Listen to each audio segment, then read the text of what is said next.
Welcome to Your Life Podcast, the place where life becomes that little bit simpler.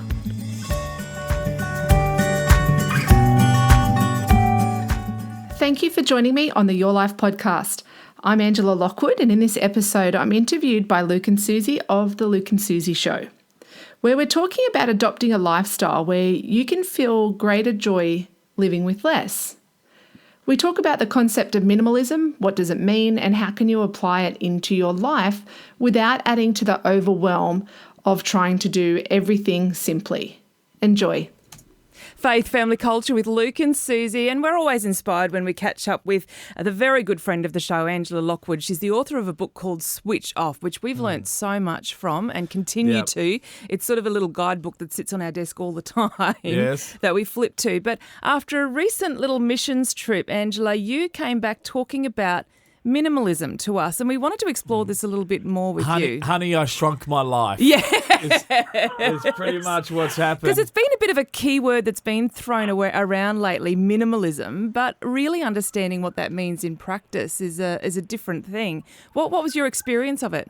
Yeah, minimalism is something that you do hear in, any type of magazine now. No longer is it that hippie thing that people up in the back of Byron Bay sort of just, live by. It's actually a practice that you'll hear it in corporate magazines, you'll see it spoken about at conferences, and minimalism really is about living with less. And when you look at living with less, it's like, oh, okay, that's actually pretty easy. When you look at living with less, it's like, well, we have so much stuff in our lives.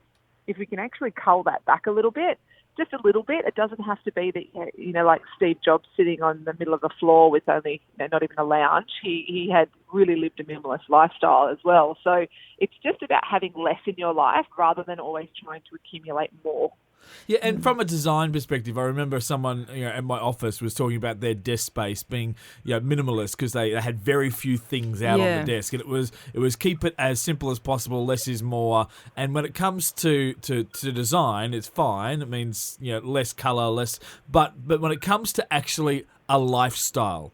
This is one of the things, because you saw people almost out of maybe necessity because they didn't have the ability to have stuff, live very happy with less. Yeah, exactly. So my time was spent in Tonga, where it was really classified. It's classified as a third world country or a developing country, and they don't have a lot of money. Of course, there were pockets of the society that did have money, but for those who didn't, they didn't have the excess funds to be able to just go into a big shopping centre and buy whatever they want.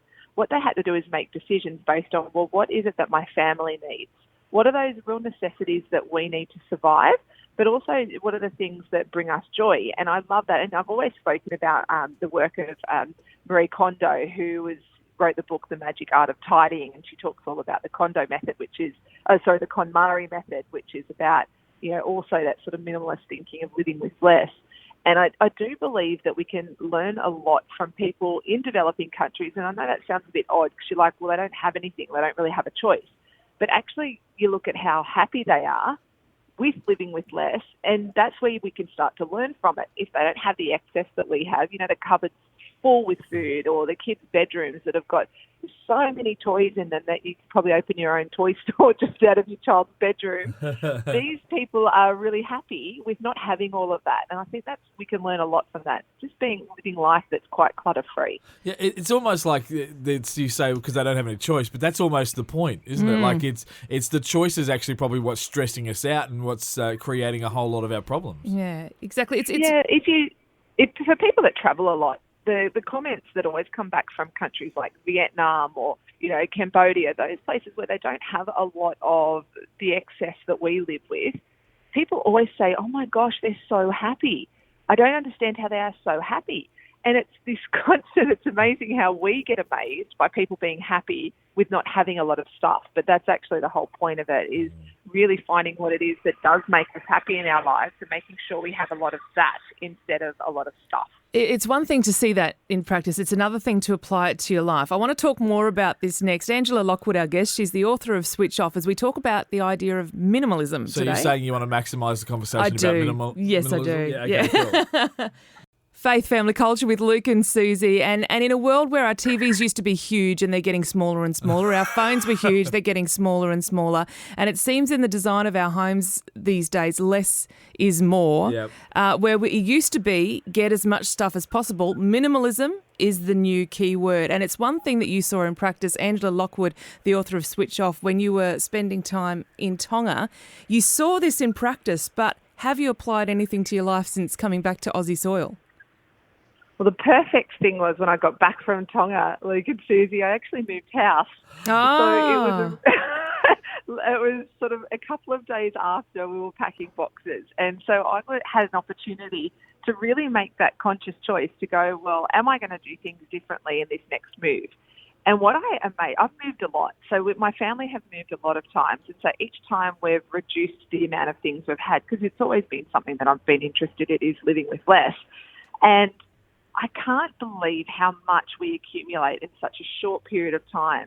And so I know from my perspective, if I'm somebody who sort of lives by the living with less mantra, I would be amazed at how many people would actually live with so much that they don't need.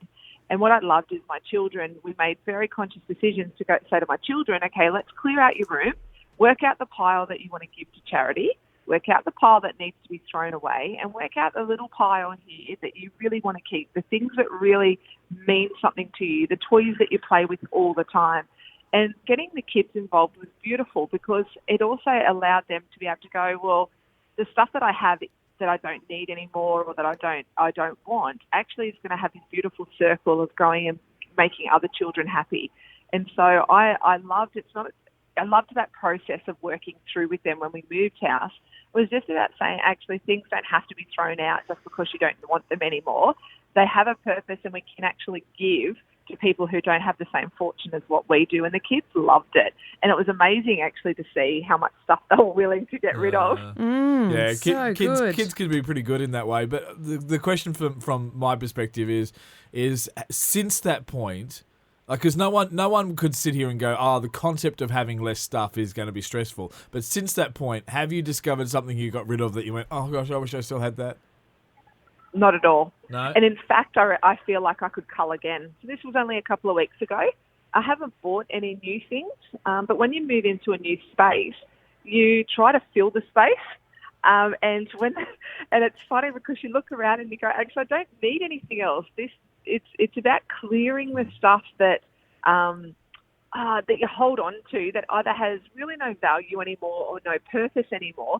But the stuff that's most important is the things that don't actually make us happy. And so for me, it was my husband and I both cleared a lot of clothes out of our cupboard. And people go, oh, yeah, that's so whatever. You know, of course we have to do that. But when you actually look at your cupboard, if you were to take a big step back like a painter does almost and look at your cupboard, it's usually crammed full with clothes that we probably only wear 3/4 of. And when you clear the space, get rid of the clothes that don't make you happy or, you actually have this wonderful space that doesn't feel overwhelming each day when you look at it. And we need to end this. Little tiny things we can do. This is hard for Luke to hear. We can't have this conversation anymore. I don't know why you're such a clothes hoarder.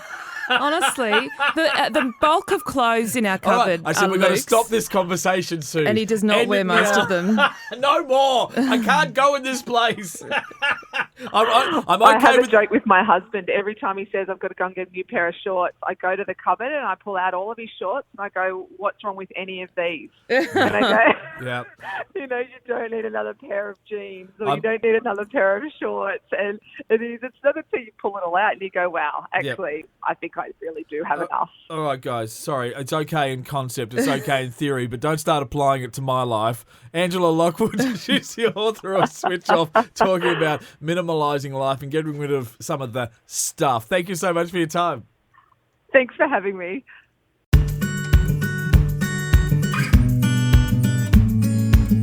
I hope you enjoyed this episode. To find more ways to slow down and simplify your life, follow the Your Life podcast on Spotify and iTunes. And let's connect on LinkedIn and Instagram. Just look for Angela Lockwood. Don't forget, it's your life. You choose how to live it.